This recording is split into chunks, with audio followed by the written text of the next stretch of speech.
Hello and welcome to Seeing Red. It is Monday, June 24th, 2024. I am Will Leitch, here as always with the great Bernie Miklasz. Follow us on Twitter at SeeingRedPod, email seeingredpod@gmail.com. We have lots of good questions this week, and I'm going to absolutely make sure time to get to them. I want to talk to everyone about the Rickwood Field game in a moment because that was a pretty cool thing in a lot of different ways.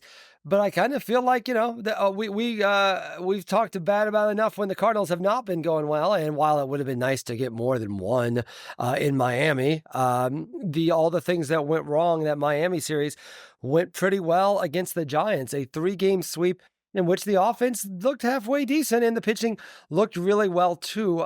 Bernie, we get a lot of different angles to go with this, but one of the things I've really been kind of struck by, I really feel like this has been driven by 3 people, none of which we would have thought would be the centerpieces of this team. We thought maybe a couple were key. One is Mason Wynn, who's really kind of been that guy all year. But the other 2, one has been Alec Burleson, who I would like you to take a victory lap about because he looks like one of the best hitters in baseball. But the other one has been Pedro Pages, who I have to say, the pitching staff looks so much better with him than anybody else. We'll get to him in a moment. We can get to all 3 of those guys. But what do you take away from a team that now is 2 games over 500 and kind of, I wouldn't say comfortably, but in a better position than a lot of other teams that are fighting for those wildcard spots? Yeah, well, the one thing, and you know me, man, I got my my face buried in stats and everything else, but it's like, I think I want to emphasize one thing. All right. I've been charting their record since May 12th, and everyone's starting to do that, which is cool. The Cardinals have the 3rd best record in baseball since May the 12th. They're 24-13. It's the top record in the National League.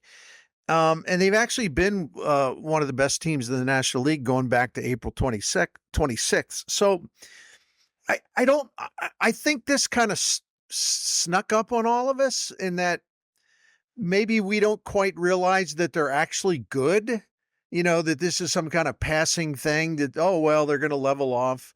And yeah, I got to tell you, when they lost 2 out of 3 in Miami, I was having those thoughts, but they responded very well. And that's the other thing. Even when they stink, they kind of limit that as far as, all right, back to winning. But I was doing it. I won't go through all the numbers, but this isn't just sort of like a random hot streak or, the fact they're 24-13 best record in the National League since May the 12th. That's not some kind of like, well, whatever, they've played pretty good, but I don't know how good they are. But if you go to that turnaround date, which is May 12th, I mean, the Cardinals, all right, I was saying, the thing of it is, this isn't just sort of an accidental thing. The Cardinals have actually been playing really, really good baseball since May 12th. I mean, the record is a legitimate record. Their offense has dramatically improved since then, more so than I would have imagined. Seriously, more so than I assumed. But I won't read the stats, but people have to take my word on it. I mean, they're scoring basically they're a top 10 offense since May 12th, and they're a top 10 pitching staff since May the 12th. I mean, the rotation is in the top 10. The bullpen's in the top 10. I mean, they're actually a team that through May 11th was like last in the majors in homers is like 5th or 6th since May the 12th. So the things that are happening are real. I think there's a tendency to just sort of view them based on how bad they were early rather than to take genuine note of how much better they've gotten. And what is it going to last? Well, they're going to have to prove that one way or the other. They'll establish that. But I think it's actually right now a really good team, and sustaining it'll be the challenge as always. And to think about how they've done this, I'm talking about their 24-13 best in the National League. They've done this without Wilson Contreras, and they've also done this without a 5th starting pitcher. My goodness, I mean, yeah. It's April 30th. Matt's got hurt. And they still don't have a 5th starting pitcher. So it's pretty impressive if you take it, if you do the before and after picture, May 11th, and then after May 11th. I mean, it's a dramatically better team. It really is. Yeah, and it's strange because I want to be a believer. That Marlins series is the worry, though, right? Like, it's not, whatever. Like, I know that's a thing. Like, bad series happen all the time. But, one of the things you hear people talk about the Cardinals all the time is how many games they have are so close. They're so Mhm. close. And the Marlins series, I think, was indicative of to why. Because I think they pitched pretty well against a team that's not very good hitting. Yeah. But like the margins are so small when we've talked about this a lot. When Arenado and Goldschmidt are not the stars, you either need someone else to be a star or everything else has to be perfect. Yeah. The defense has to be perfect. The pitching has to be perfect. Now, the advantage they had this weekend is Alec Burleson hit like Nolan and Arenado and Paul Goldschmidt used to. Like that's what he Yeah. did this weekend. They had a legitimate star this weekend because Alec Burleson hit like that and Wynn hit like that. And frankly, I think there's starting to be a couple little warning signs coming out of the bullpen. Kittredge has looked a little wobbly. He's actually looked a lot wobbly. Yeah. Lately. So I think there are some concerns there. But I do think that like the thing that makes me pump the brakes a little bit is A, what they look like at the beginning of the year, but B, that Marlins series. Whatever. Again, it's just one series. Well, but I got to say though, okay, listen, I was irate over that series, but that's one series. Like in other words, they're in their last 12 series, they've won 8, lost 3, and split 1. I mean, I'll take that. I'll take that even if they lose to the Marlins in a series. I mean, the overall trend has been excellent. Go ahead. I'm sorry. And I agree. I certainly that series is annoying, but I think it was more that sweeping the Giants. I think more than made up for it. Like 4-2 weeks will get you in the playoffs. Like that's a net positive. Really, whoever you're playing, 4-2 weeks are great weeks. It's funny because the team that they are actually looks similar. I don't think it was that different between the Marlins series and the Giants series. The difference is they had someone hit like an MVP.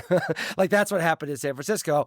Donovan's hitting well, and Burleson's hitting well, and Wynn's hitting well, and that makes a big difference. The one constant in that, and it seems strange to say this for a team whose whole season was derailed last year because of their pitching.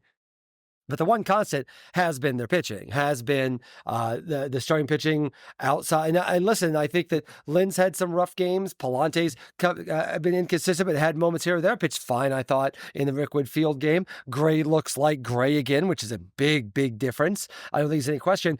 But this is actually what I want to cut to about Pedro Pages. We got a great note from where did we go? From Jay Curley last week. I was going to ask this question last week. And nope, sorry, this is from Michael Kapnick. Michael Kapnick says he was reminded of he wanted to ask about Pedro Pages. I'm really enjoying seeing this kid catch, even though his bat is lacking, and boy, it is lacking. It's a little bit in Ciani, but only a little.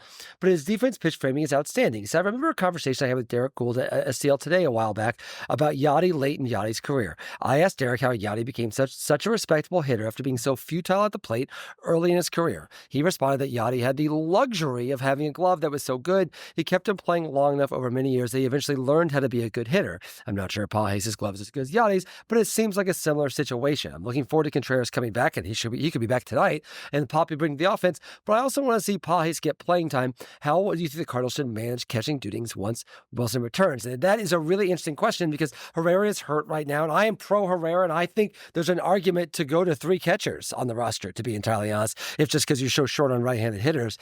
But at a certain level, I do kind of think that one of the reasons the pitching has been so good actually has been Pages. His framing numbers have been terrific. Clearly, the pitchers love throwing to him, and Gray were terrific together on Sunday. I'm curious, Bernie, what you think about Pages when Contreras comes back, because obviously that's a big bat that they need in the lineup. How they do balance that, because I think the thing that's been the constant has been the pitching, and I think Pages has been a big part of that.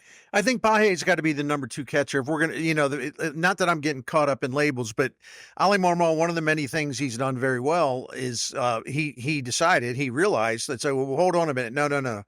This guy's going to play every day. I mean, he basically removed Herrera from catching, and he turned it over to Pages, and they've been really, really good since then. Their choice, as you mentioned, I mean, they can keep all 3 of them, but if they're only going to keep 2, Pages has got to be the second one. And I'm not advocating that. I'm just saying if that's their decision, sending Pages down to Memphis would be stupid. Because again, the pitchers clearly love throwing to him. He's clearly a cut above Herrera. Frankly, he's way above Herrera defensively, Way up. and this team has got to take care of its pitching staff. Part of that is having a catcher like Pages who can enhance them because he steals so many strikes for them, and that's factually true. He does. And then it gives you some flexibility to use Contreras at DH a lot. You don't have the pressure of like, well, we use him at DH and just be careful with him at first. Well, but then Herrera's pretty bad behind a plate, so we're going to give up some defense. With Pages, you don't have to. So I don't really care whether if they keep all three, I'm fine with that. I really am. But if they don't, it better be Contreras and Pages, or they're making a big mistake. And we'll see how long Herrera's out. Sure. Right? Like, I mean, that obviously makes a difference. But I kind of think the way this is constructed, listen, Pages is a really rough hitter. Like, he's a rough hitter. I've seen him swing and miss at so many sliders. Like, he definitely hit his other thing, but his defense has been so good. The pitchers clearly love him. Framing numbers are great.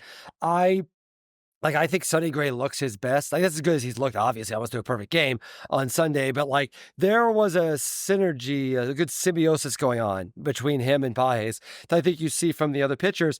And that, to me, is the challenge that they have here. And it goes back to that notion between the defense, between how they win games moving forward. And listen, it's great to see Alec Burleson hitting like this. It's great to see Donovan hitting like this. Burleson is like, he's come around to be, I mean, he's the best hitter on the team right now. But I think the reason they won so easily, really, those Giants 3 games, I think the Rickwood Field game got a little close, and I think Sunday got slightly close too. But generally speaking, the Cardinals look like the better team on Sunday. And it's a sign that you don't need too much hitting when the pitching is going this well. The question is how much Pages has a part of that, how much the bullpen's wearing down. But the one thing that like, every team has an identity. Like the Cardinals, what does this team do well? And when they get a little bit more than what that team does well, like when Burleson hits this weekend the way he did, and Donovan's hitting right now, you looked really good. But that basic, the idling, inertia level on a day where you don't have a lot going, but you know who you are, and maybe that's enough to get you to win. That is pitching and defense, kind of, but really pitching. And that is, even in the Marlins series, they pitched well. Those games were frustrating, but it was because they didn't hit. They hit over the weekend. That, to me, is what's so scary about this, so hard about this balance, is once Contreras come back, I think Contreras has made moves defensively. I think he's better than he was. He definitely is. When he first got there. But it's going to be a challenge. I think it's going to be a challenge because you need his bat. But I think one of the reasons this run has been happening is because Pages' defense has been so good. Yeah, and I don't want to slight Contreras because he's dramatically improved. When I was checking Pages' stuff on StatCast just to verify that he's as good as we think he is defensively, Wilson Contreras was way up there too among major league catchers. And he's improved dramatically with his pitch framing and a lot of other things. And both of those guys can throw out base stealers as well, which Herrera can't do. So no, it'll be good to have Contreras back. I guess Nootbaar's going to be, Nootbaar and Edman. We don't know what to expect exactly. I don't trust the Cardinals. Like it, we've seen too many quote setbacks, so who knows? But they have a lot of good things working for them. I can't say enough about what Donovan's been doing. Much better, really. He's during this 24-13 stretch. He and Burleson and Wynn have been terrific. And Goldie's numbers, while again, this is all during this 24-13 stretch. Well, Goldie's numbers are not where you go like, wow, they're still like actually better than you think. They're pretty good. So they've been getting more guys hitting. I mean, and I cringe to think about where they would be this season without Donovan being resurgent, without Burleson kind of figuring it out, and without Wynn, even though we all thought very highly of him. He's exceeded all expectations, and he keeps showing that it's not a fluke what he's done. I mean, this is the real deal. He's really, really good. And they were able to, Herrera and Pages had done enough to where they didn't really feel it. They weren't walloped in a big way by losing Contreras, because everything else started around all of the teams started to get better. So, I mean, it really is kind of a thing where, and even the Cardinals defense, listen, man, I understand, like, people, they went through that rut where they were committing all these dumb errors, right? And these were just physical mistakes. But their positioning is really good. They're still well above average in defensive runs saved. I mean, they've turned double plays more than anybody in baseball. So all in all, their defense is absolutely a plus. I just think that there's bad memories that remain through that recent rut they were in. But that, to me, that doesn't define who they are defensively. The defense from all the way through 76 games has been a plus. It's been a big plus, except for one stretch where they were pretty lousy because they were making physical errors more than anything. So, no, I think it's pretty cool that they've done all this with even some problems remaining. No one's saying they're a super team, but um, I view them differently now than I did before. Yeah, I think yeah. because That's the thing. they got more things working well. You know, And I think that's the thing too, and I think this is interesting as a Cardinal fan because I think as the Cardinals fans have watched, we've seen some really, really great teams. I think there's this understanding that the Cardinals should be that, and if they are not that, they're somehow falling short. And I think there's something to be said for that, particularly because I think there's not. I think there can be some frustration about urgency from the front office and the ownership group. Oh, And yeah. I think those are certainly fair questions. It is worth noting, however, that um, just because the Cardinals are not the 2004 team or the 2012 team or the 2000, like some of these, the 11 team or some of these really good teams that, that we got very used to for 20 years does not mean that. I think there's a listlessness, and we've seen top shelf Cardinals baseball and come to expect it. And I think if there's reason to criticize and be frustrated with the fact that the Cardinals are not that, it is worth noting, however, that you don't have to be that, and you still can make the playoffs and go to the World Series Yeah. if you are not that. And I think that's the thing, is that I get frustrated with this team. I see the limitations. That Marlins series was a perfect example of the limitations. And you see some of the top shelf teams who, again, are not perfect either, but are clearly better than the Cardinals. When the Cardinals run into them, we'll see if the Cardinals run into that wall. And I think the Cardinals will deserve criticism for that. But the idea that because this team has flaws, they're somehow, look, this is, right now, if you were to ask me, are the Cardinals in a position to make the playoffs this year? I have to tell you, my answer is kind of yes. And it doesn't mean that the floor can't fall through. It doesn't mean they can't fall through the floor. It doesn't mean the best version of this team cannot emerge. And Goldschmidt and particularly Arenado start hitting better again. And they figure out a fifth starter. They make this move here, or the bullpen gets figured out. You can see the upper shelf of what this team could be, just like you can see the bottom shelf of this team could be. But the middle shelf, who they are, it might as well be them as a wild card team as anybody else. Yeah, I keep going back to this. This is why I can't judge them based on, previous years. And, well, there's a high standard with the franchise. Well, there is a high standard with the franchise. And the front office let that lapse. Ownership let that lapse. They lost the thing. They lost hold of all the things they were doing well. I don't want to hold that against these players on this roster because they didn't put the roster together, and this manager didn't put the roster together. This roster is still flawed. They have like 3.5 starting pitchers right now because Lynn's been brutal lately, and he can't even once he gets past 4 innings, it's like, you better get the bullpen ready to go. I'm very disappointed in his recent trends. Crawford's playing better, Carpenter's playing better. They're getting a little more out of their bench, but generally speaking, all season long, the bench has been thin and ineffective. The outfield offense with Donovan out there and Burleson out there, it looks better, but they haven't gotten a damn thing out of center field. And I do think Marmol was smart though to go defense first with Ciani. But if you look at this roster and it's how to put together, and you look at the flaws that remain, that's one of the reasons why I respect this team. I really respect them a lot, because they've been able to overcome all this. And a lot of it is because other guys have stepped up and have played better, played maybe above level, or certainly a little better than our expectations. But they're doing a lot of things well. The small ball stuff is still there. Their defense, except for the one sloppy period, has been really good. They run the bases very, very well. They're fundamentally sound. The bullpen is the team strength. Marmol, I don't really give a damn what anybody says. I don't. I'm going to be arrogant, but I'm going to say that. I'm telling the truth. He's done an excellent job with his bullpen, period. Full stop. Listen, he's going to make some changes like every manager ever, where he brings in the wrong reliever or the reliever gets blown up. It happens to all of them.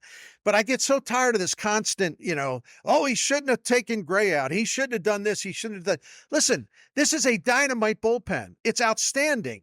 You're going to have some games that get away from now and now, but they don't have many games that get away. I mean, they have an excellent record when they lead after 7 innings. They're unbeaten when they lead after 8 innings. And the way he's handled that bullpen and the way he's brought some of these secondary relievers along, he deserves a lot of credit. I don't think this fan base wants to give him credit for anything. I really don't. And I don't think it's fair. People can like who they want, dislike who they want. I don't care about that. But I'm not going to go along with the wolf pack. I actually think this guy's doing a really good job. We'll check back in a couple months. Maybe I'll have reason to feel differently. The way they held this thing together after the way they started, my goodness. I don't know how anybody can be ripping the manager right now, other than doing I'm going to go on Twitter and raise hell because I have to keep up with the gang type thing. If he makes a pitching change, you don't like, everyone loses or what. I appreciate the way this team and the manager, the coach is going about it. They kept this damn thing together, and this thing was on the brink. Oh, yeah. They were 15-24, man, and they were wobbly as could be, and the front office had left them hanging dry. And then, you can go one of two ways there. You can sort of like fall deeper into the gully, or you can pull yourself up and start playing good baseball. I give them all the credit they deserve for keeping this thing together. I also understand the margins are not great in terms of this is not a super team. They've been winning a lot of close games. They've been winning at home a lot. So they're doing things they need to do to put this kind of recent record together, the things they weren't doing early in the season. So I actually think they're a very, very interesting team now because this thing was all but gone. And they managed to rescue their season. And so I'm going to attach more value to that than to having just going totally nuts and blowing every gasket in my brain because he might pull a starting pitcher once every 10 days when he shouldn't have or whatever. Let's not lose sight of the big picture, my friends. That's all I'm saying. Well, listen, first off, he's one bad Giovanni Gallegos appearance now that he's back and getting screamed at again. That's always I think that's the triggering thing for sure when Gallegos goes bad. But I think you're right, and it's weird because there is a lot of discussion like why do the Cardinals have so many close games? I think there's a pretty clear answer to that. The Cardinals aren't that great. Right. They're not that great of a team, and the fact that they have all these close games and have won enough of them to be 2 games over 500. I would argue I would argue that is, you can credit the manager, you can credit the on-field staff, you can credit the grit of the team, you can credit the bullpen, whatever you want to credit. Sure. Though I don't think you can really credit the front office for that, except maybe saying, okay, they went out and got a Kittredge and they went out and got some guys that have helped. I think there's some bullpen guys like Leahy helped win them some games, right? Like I think that I think there's guys that they found that other teams didn't, that have they probably won a game or two because of those guys. I think those guys count. But I will say, you talked about how off the rails this thing looked, and it really did. And that was around the time where you were seeing, Mo do the interviews of are people probably a little tired of me? Yeah, they're probably a little tired of me. And it was funny because once they started winning, and again, to be clear, the Cardinals have not gone on the tear. To me, the last real Cardinal tear they've been on was that stretch where Pujols in 2022, right? Where Pujols was just rocking for that month, and Goldschmidt and Arenado were finally both great at the same time. And they went on that tear, and they looked like, wow, this team is amazing. I think this team could win the World Series. That's the last time they went on that sort of tear. They've not really gone on a tear since then, as we can tell. They finished in last place last year, and only 2 games over 500 right now. But I do think I think that Mo, he kind of gave his KMOX interview the other day, had a little bit of a, as I said, just kind of stay the course. I knew that we could, it's just come on, man. I credit for this team being over 2 games over 500 and being in this in the second wildcard spot. I credit Marmol and the on-field staff and the players a lot more than I credit the front office for that. No doubt. It Yeah. feels like the staff and the players are just kind of patching a bunch of holes and trying to keep the dam together, and kind of deal with the position the front office has put them in, rather than the front office being like, "Aha, this was the plan all along. We knew See? we'd get there." I think that's what they think, but I don't think that's what's happening. Well, and the front office not only has done a bad job, and this goes back quite a ways, letting the pitching development collapse, which you and I've talked about a lot. So I'll leave it right there again. But what does it say about the front office? You know, the thing I fear the most, it touches on what you just hit on. They love to take bows when things start to go well. It's like, no, you're welcome. You're welcome. We told you, we said we needed to be patient. See, I think that's being borne out right now, that kind of thing. And so what motivation are they going to have to go out and get a really good, I'm not talking about an ace, but a really solid, really good fifth starter? I mean, they're like, well, we've got the best record in the National League since May the 12th. It's not ideal, but we're doing fine with our 5 starting pitchers. They're going to cop that kind of attitude, and it just makes you sick, quite frankly, because that's going to come, right? They get a little success. The players stay hungry. The manager stays hungry. Everyone's competing their tail off, but yet they start to win. And even though they've been very fortunate because they don't have a fifth starter, now Lynn's not even a 5-inning guy reliably anymore. So yet with the front office, it's going to be kind of like sit back in the chair. Hey, well, we're pretty good. This is what we thought. And are they going to be competing their tails off the way the players, the manager, the staff is on the field, the people in uniform on the field? Is the front office, can they match that urgency? Can they match that competitive desire? They got a lot to prove, man. But listen, any inkling that they're going to start taking bows, they ought to be ashamed of themselves, because this thing, that's why I appreciate what the players and the managers and the coaches have done. They've overcome their own front office and they continue to get better. I admire that. I see no reason to apologize for that or to point out, well, they have they have a losing record against winning teams. You know what? Go look at this overall standing. See how many teams in baseball have a losing record against winning teams, because there are not that many winning teams, especially in the National League. Most teams have a losing record. There's actually not very many teams that are over 500, which is really kind of the weird thing about baseball this year.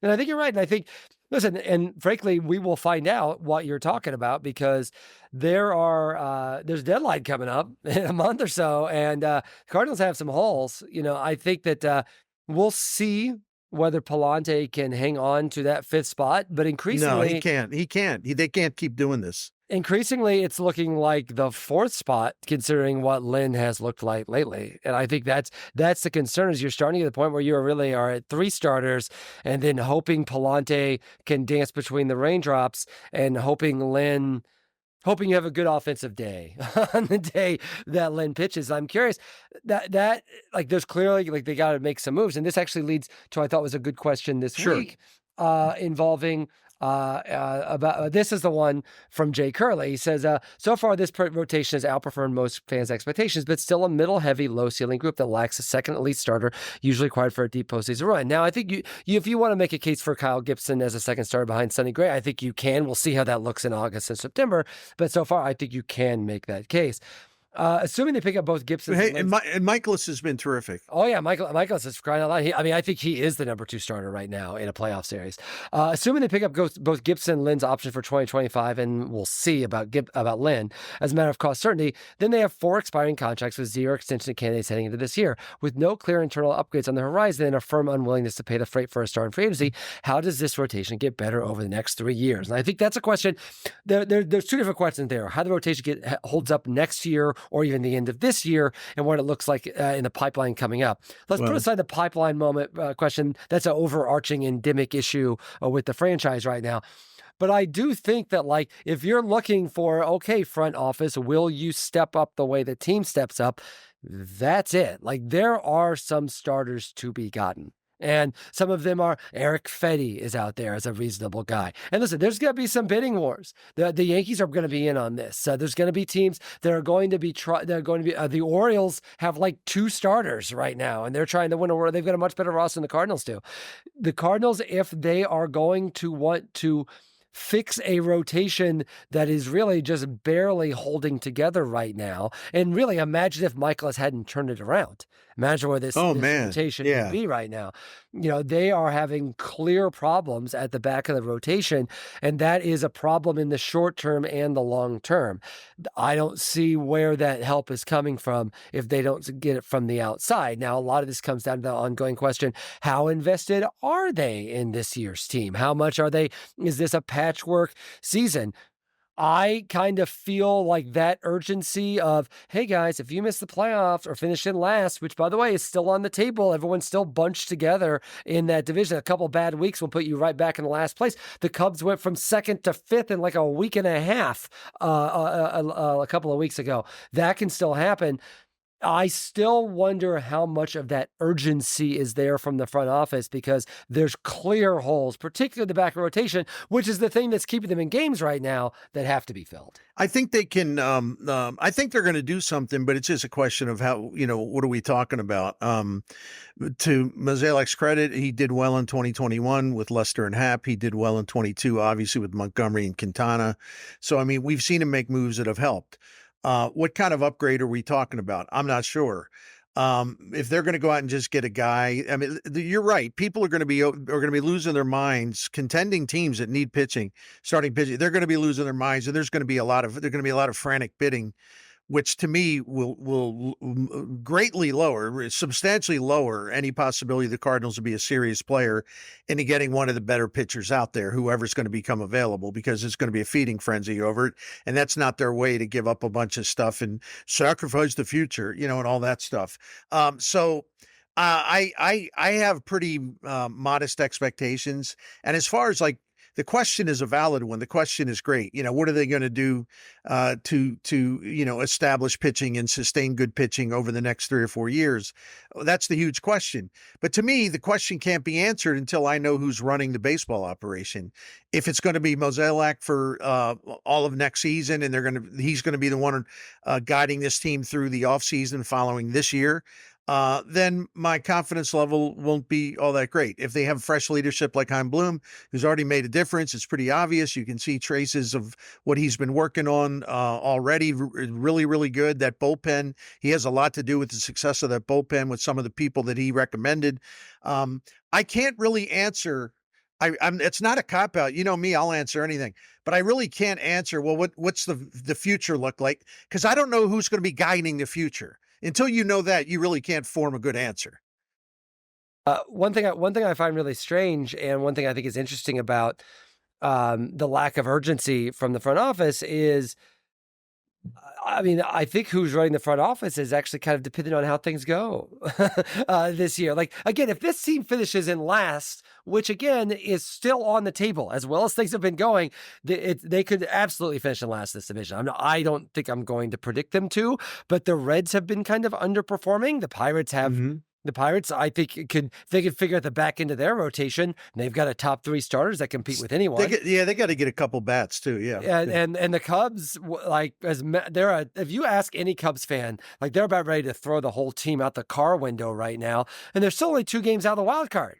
Like this is still like it's a wild NL, so I don't think anyone should be getting cocky about anything. No, the idea that the Cardinals could finish in last place is still very much on the table. If that happens, they I don't know if they will clear out this front office, but they better, because there's going to be a lot of very furious Cardinal fans that have 2 last place finishes. So that's why I find I felt this team was going to get to where we thought they were going to be a little premature, let alone kind of arrogant. But I think that's the thing is you can make moves to make it less likely that that's going to happen, and potentially save your bacon as a front office in the process. Are they going to do that? And to me, that's where the Cardinals are. I don't know how much you have to do with the offense right now. I don't think the Cardinals are a team that's looking for a bat. I just don't. I think that is you're stuck with Arenado. Goldschmidt, not stuck is maybe too strong, but certainly with assuming Arenado is healthy, those guys are going to be in the lineup every day. And I think the way the lineup has been coming together, we know when and if Edman comes back, we'll see. But Nootbaar's coming back. Contreras should be back tonight. There's reason to think that the offense should be able to make some improvement.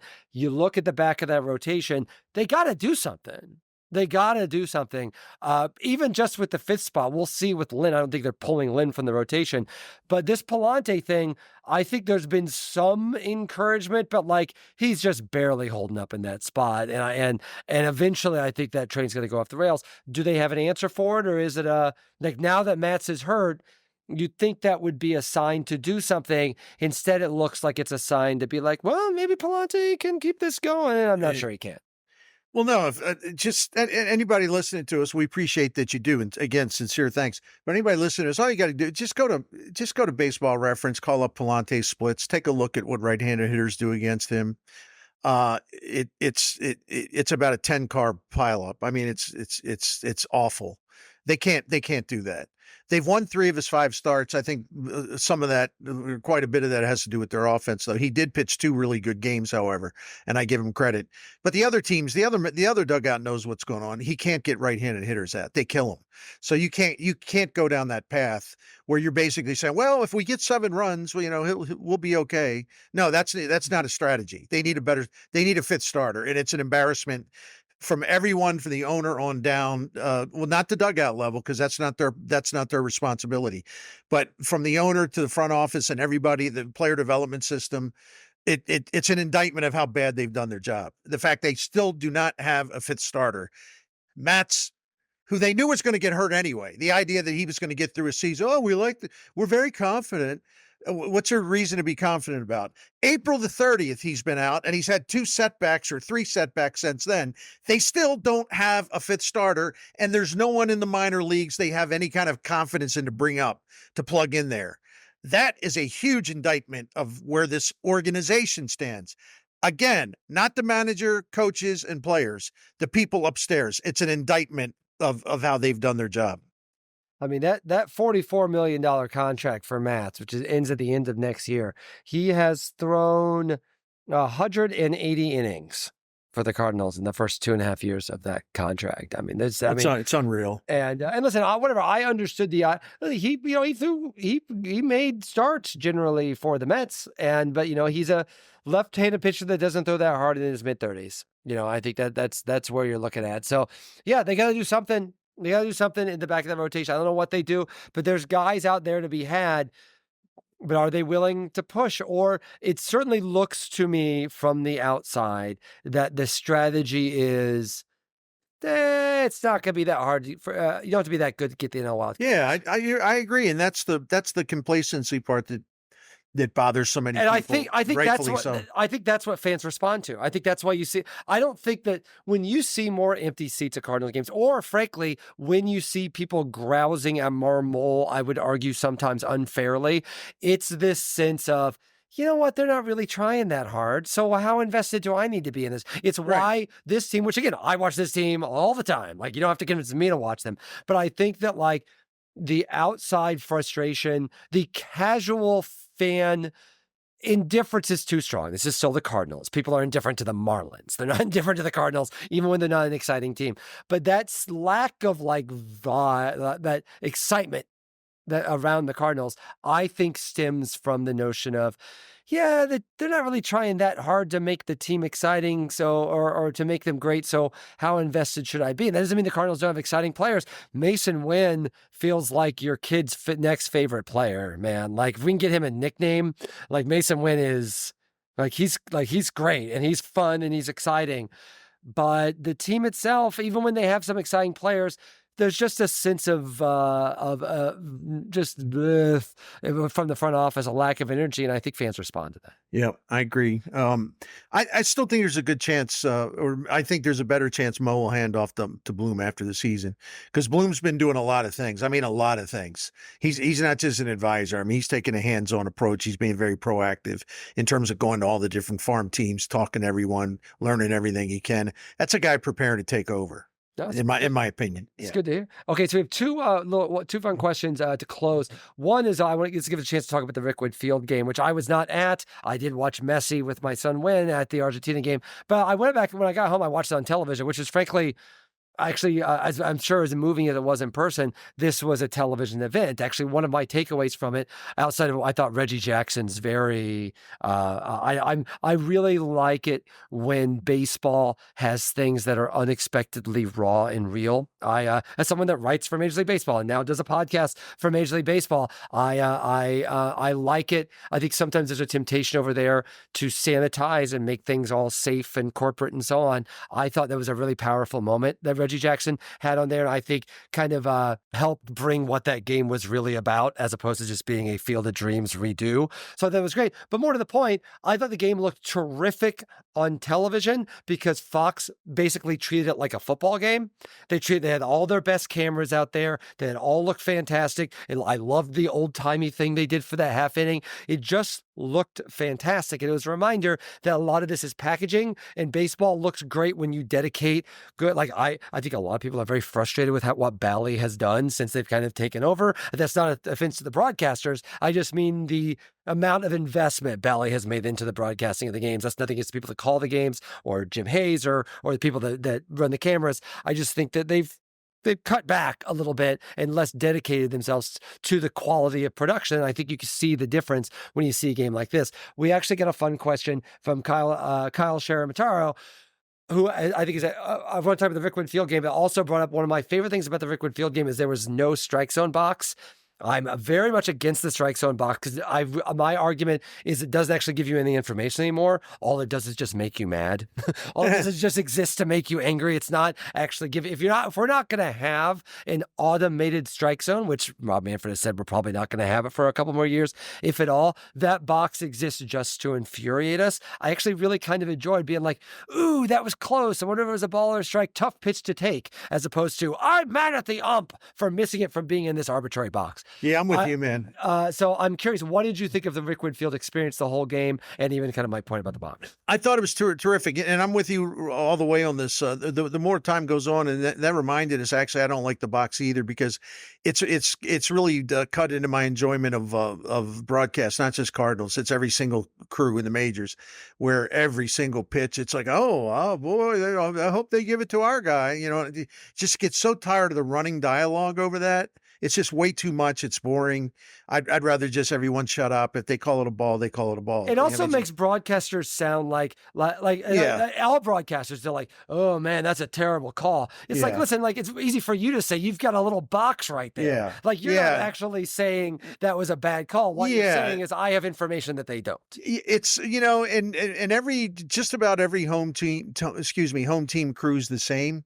When their guy, they call a strike on one of their hitters, it's not a strike. It's a borderline felony in their eyes. But if it happens to the other team's hitter, it's like, well, I guess he thought that's the pitcher putting that's a great job by the catcher. Yeah, wasn't that a wonderful job by Gray? And it's just like that stuff sort of embarrasses everyone. So that I would rather them just do away with it. I'm glad you said that because that's so true.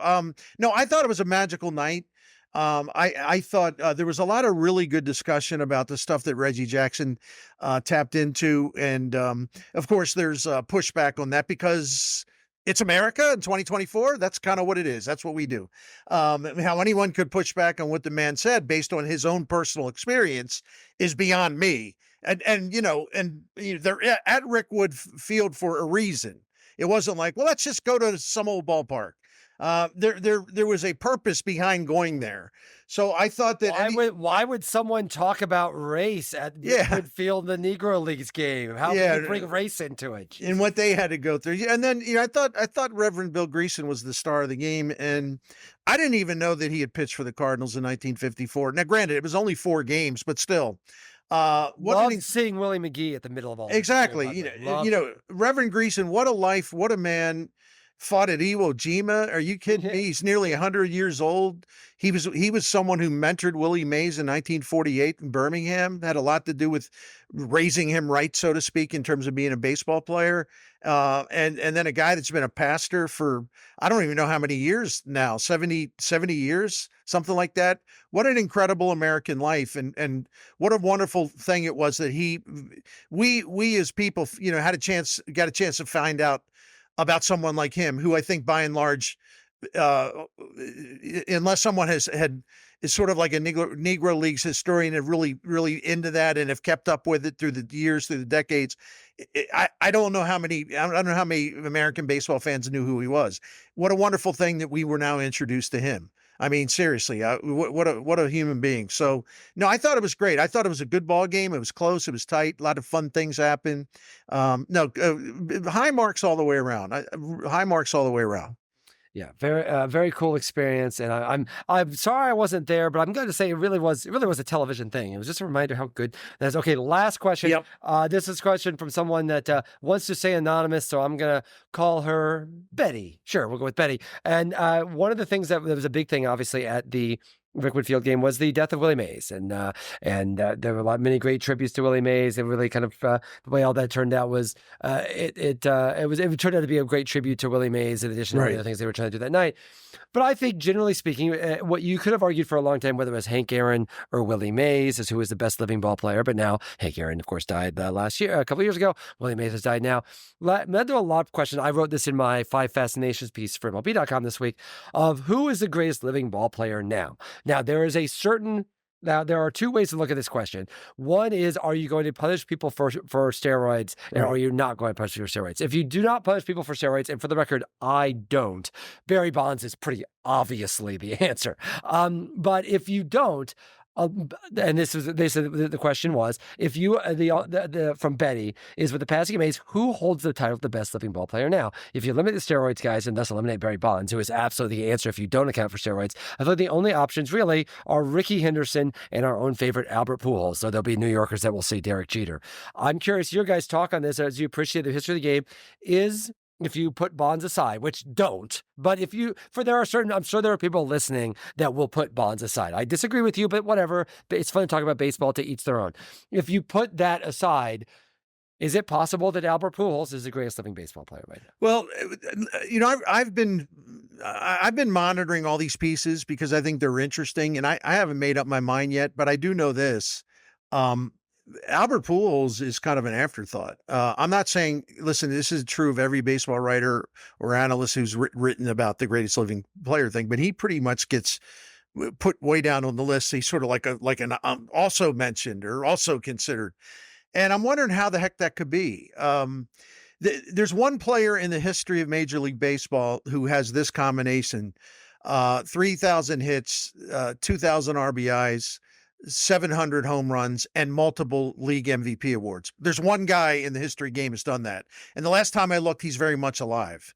So how he could be down in like people put these lists together, how he would be down in like the 3rd grouping or something is just, you find something else to do for a living, because you're obviously not very good at what you do as far as having appreciation of baseball history. How Pujols can be like an also ran, and this is ridiculous.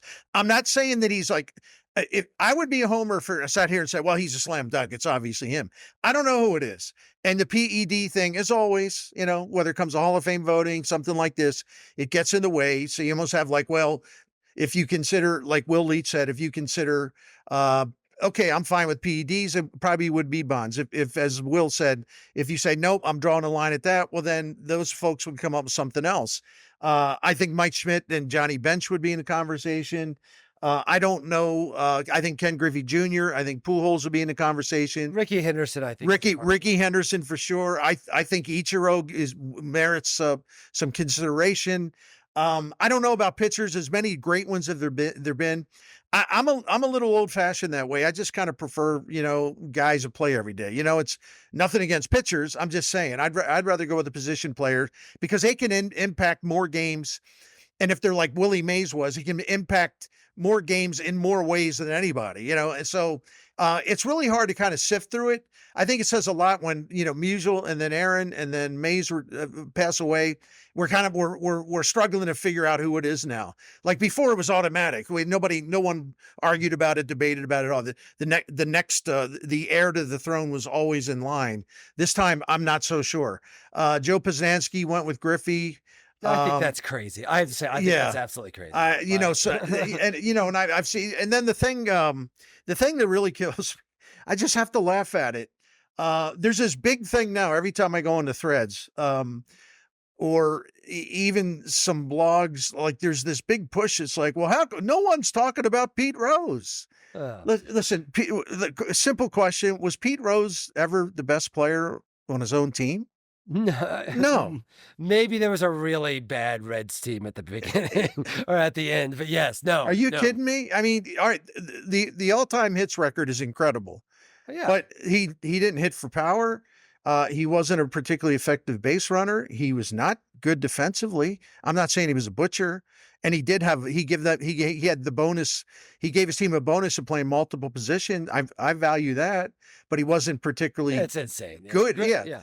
But Griffey's less insane than that. I'll say. But there's this fake outrage machine going over Pete Rose, and it's again, welcome to America 2024, ladies and gentlemen. That's not an actual. That's if you think Pete Rose is the best best player in baseball history. I don't think that you actually have watched a baseball game in a really long time. I think people. I think people kind of love what Rose represents as a player, for better or for worse. And I get that, but I see some people talking about him, and they're like, well, he was the glue guy. He was the guy. He was the guy set the tone. Well, I don't think the Reds needed anyone to set the tone. I think they were overwhelmingly talented and like really outstanding. I don't think that this was thing like, oh, everyone's following Pete's lead. No. Let's all calm down about that. This is your reminder again. Read Keith O'Brien's great biography of Pete Rose, Charlie House, which just came out. That book is very truthful and smart about Pete Rose. Well, in ways good and bad. I think he grew up in the writer grew up in Cincinnati and really adored Rose. I think still kind of does, while still knowing that there were some issues. Fair to say. I'm really surprised. I had not seen that Posnanski had picked Griffey. That strikes me as I don't know. I don't get that one either. I mean, Griffey's awfully good, man. Don't get me wrong, but of course. But if you're not including steroid guys, to me, I think it's Henderson or Pujols. If you're not picking steroid guys, I think it's got to be Ricky Henderson or Pujols. I don't know how it's either one of those two. I think I'm with you. Griffey's a step below there. I don't think there's any question that Griffey's a step below there. I mean, have people forgotten what Griffey was with the Reds? He was not good with the Reds. And listen, Pujols wasn't great with the Angels, but those numbers are still much massive in a lot of ways. I still think Ricky Henderson might be my choice if you made me take out the PED people. But like Barry Bonds, like Ricky Henderson, Barry Bonds has also never failed a steroid test. Just feel obliged to point that out. All right, Bernie, we'll be back next Monday. Cardinals have Braves and Reds. Interesting long homestand going on right now. Should be kind of interesting. Curious to see what the crowds are like particularly heading the 4th of July holiday. Have a great week, Bernie. And thank you, pal. Email us seeingredpod@gmail.com. Have a great week all. We'll talk next week. See you, buddy.